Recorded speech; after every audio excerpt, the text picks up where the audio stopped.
What's up mga lods? So andito ako ngayon sa Gugendo Park. So mamamalingki lang ako, kaso nga lang napadaan ako dito kasi nakita ko may mga cherry blossoms. So yun ang pupuntahan natin ngayon. Papasyalan natin kung maganda nga ba rito. So tara, let's rock and roll. So mga lodi, napakaganda rin po yung park na ito kasi napakaluwang po ng parking space. Yan po, yung nasa likod natin, yan yung parking space. Saka dito kung mga pang family talaga, kasi napakaluwang din po ng field. Yan, sa likod cherry blossom sa atin. So pumunta natin yan.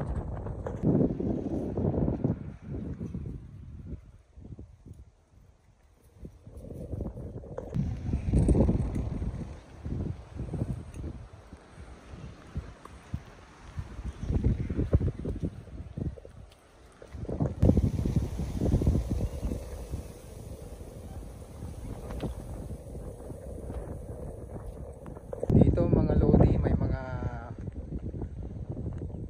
laruan din, mga playground. May playground din para sa mga bata. So pwede nyo dalhin yung mga maliliit yung mga anak dito para dito sila maglaro.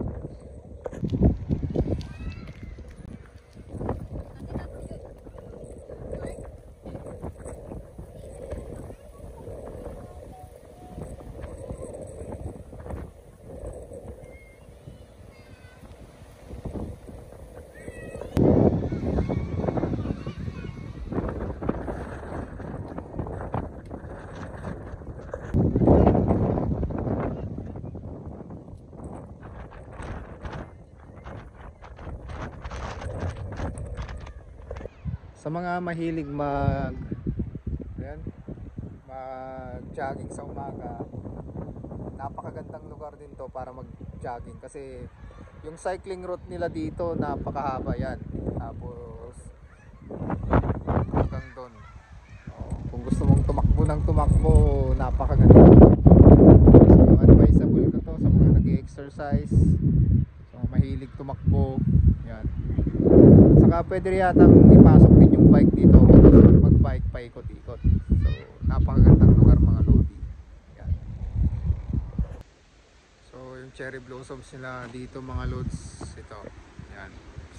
So may mga dahon na po siya. So ibig sabihin nito next week siguro wala nang mga bulaklak. Puro dahon na lamang ito. So sa ngayon sulitin muna natin. Ikot-ikot tayo.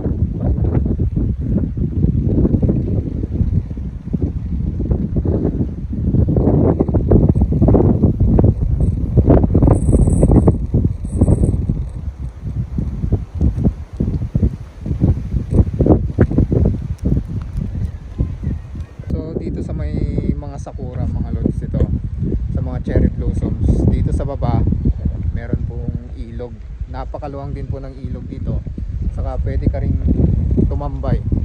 So may mga upuan din dyan, pwedeng umupo rin dito.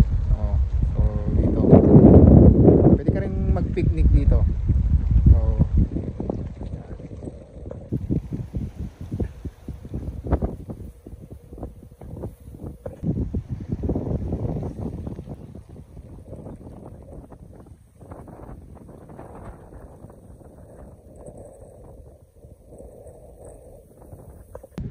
sa ngayon mga lodi, mag-isa na naman po ako.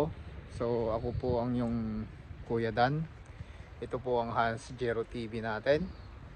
Ang mga bata kasi ayaw nang gumala. So alam nyo naman, may mga sariling mundo na sila habang lumalaki sila.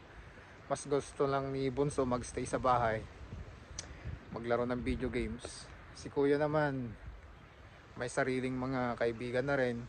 So pag tinawag siya ng mga kaibigan niya, doon na siya sumasama. So sa ngayon tayo lang munang maglalakad-lakad dito.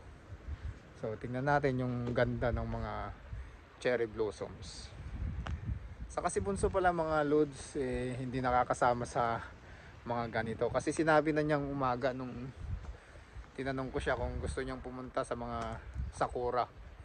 Ang sagot niya sa akin, sinisipon ako pag pumupunta ako dyan, sabi niya. So may allergy kasi siya mga lodi, may pollen allergy si Bunso kaya ayaw niyang pumunta dito sa ilalim ng puno ng sakura.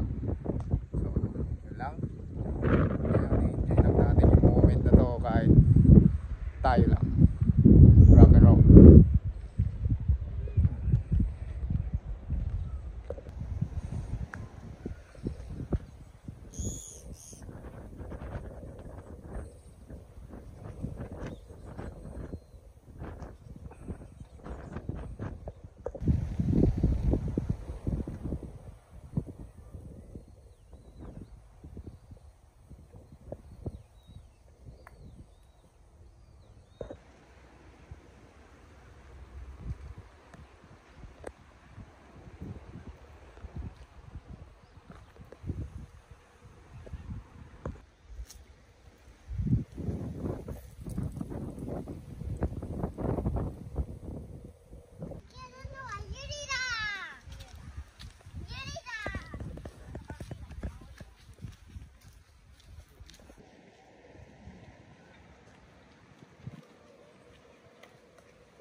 So dito mga lods, may nakita rin tayong kulay pink na cherry blossoms.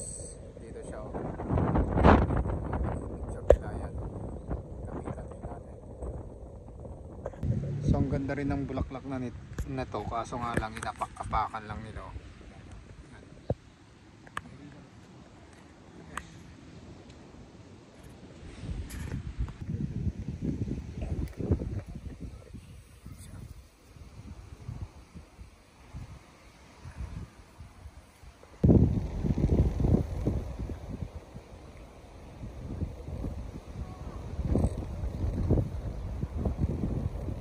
So ito yung kulay pink mga lodi, kulay pink po siya.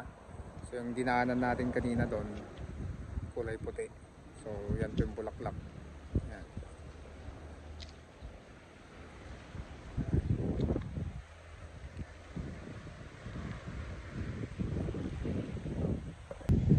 So ang ganda sa pwesto na to mga lodi kasi nakikita mo yung ilog, saka nakikita mo yung kahabaan ng cherry blossoms.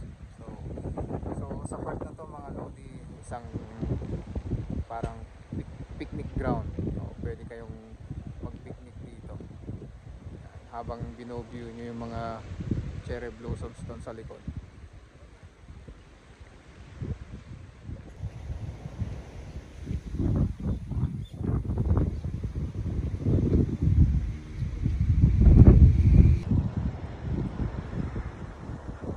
So mga lodi, punta tayo doon sa may tulay na yan para makita natin yung kabaan ng cherry blossoms. So yan, tingnan natin kung anong view yung makikita natin doon pag nakatayo tayo doon. So tara.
So yung pinuntahan ko pala kanina mga lodi na tulay, yung nasa likod natin yon.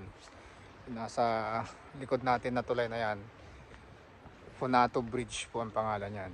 So matatagpuan dito malapit sa Gongendo Park. So ito po yung address ng lugar kung saan tayo napadpad ngayon. So ngayon tutuloy natin yung paglalakad kasi napakahaba nito mga lodi, napakahaba ng lugar na to. So puro cherry blossoms po yan. So napakahabang cycling route.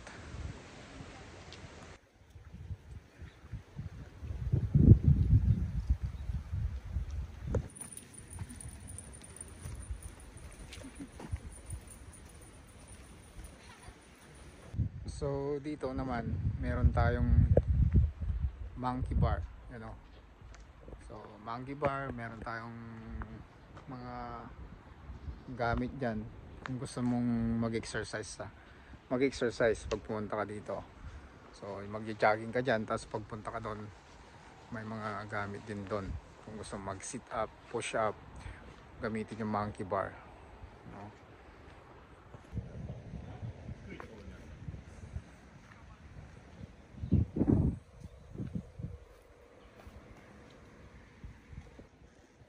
So dito naman tayo dumaan. Yan. At babalik tayo mismo doon sa park kung saan tayo galing kanina, doon sa may parking space, parking lot.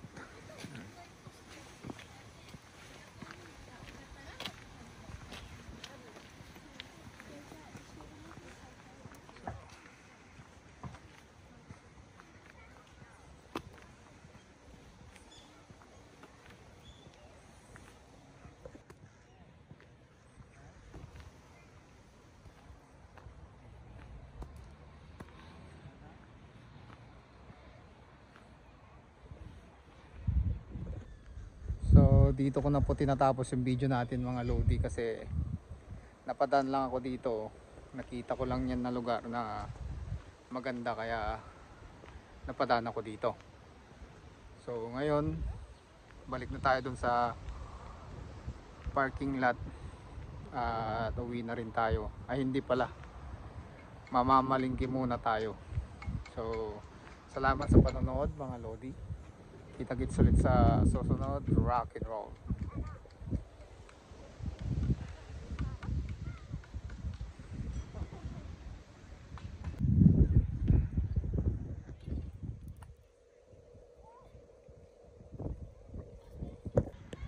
Ito pala mga lodi, kung ikaw ay naninigarilyo, bawal ka sa lugar na to. Hindi naman sa bawal, kung kaya mong kontrolin ang paninigarilyo mo, dito tayo. Pero kung ikaw yung chain smoker, hindi ka pwede dito kasi nakalagay dito. O yan, bawal po manigarilyo dito sa park na to. Kaya napakalinis po ng Japan dahil may disiplina ng mga tao. So tara, let's rock and roll.